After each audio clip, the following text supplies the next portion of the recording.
Hey guys, the Will Coca podcast is teamed up with Find the Good. Find the Good is a brand that helps reinforce good habits in both mental health and physical well-being. Use the code WILLCOCA to receive 10% off your next purchase. And remember, 10% of the profits go to Mental Health America.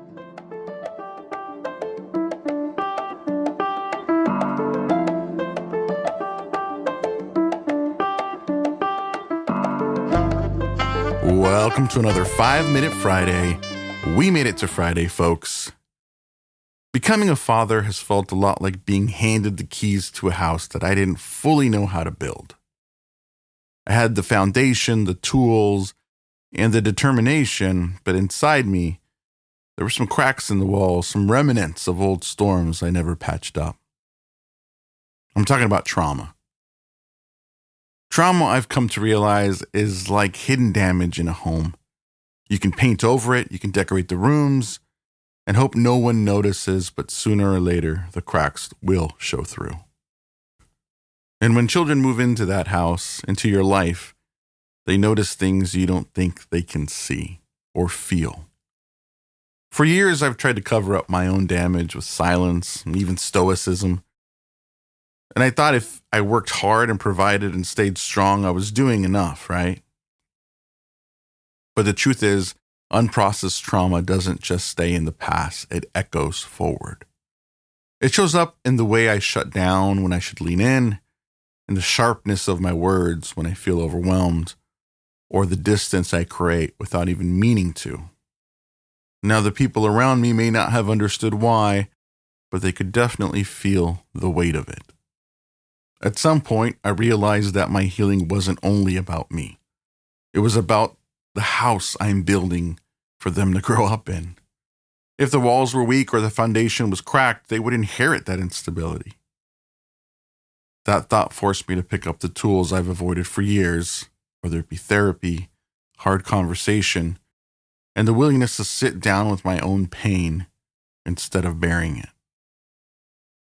Each step, though uncomfortable, has felt like repairing something vital, patching holes, reinforcing beams, letting more light in.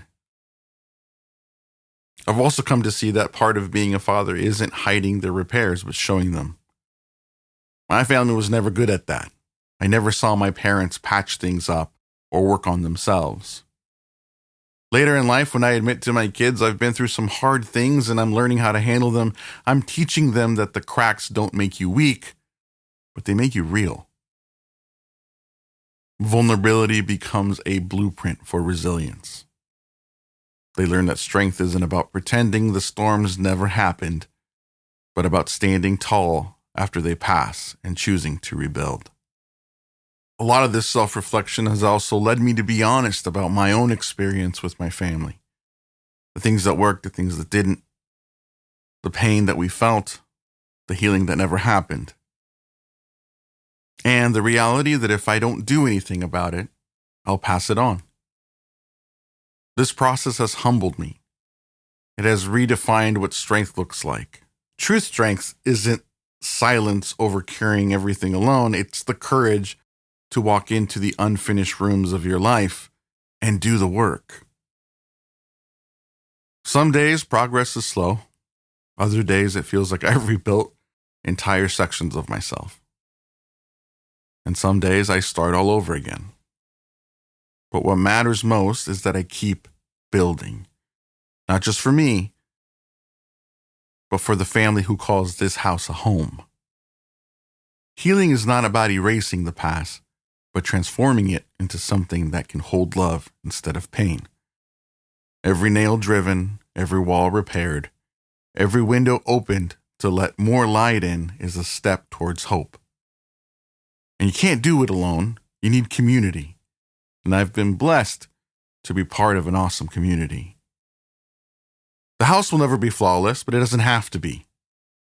What matters is that it is strong enough, open enough, and filled with enough love to give children a safe place to grow. Thanks for listening, folks. That's been another 5-Minute Friday.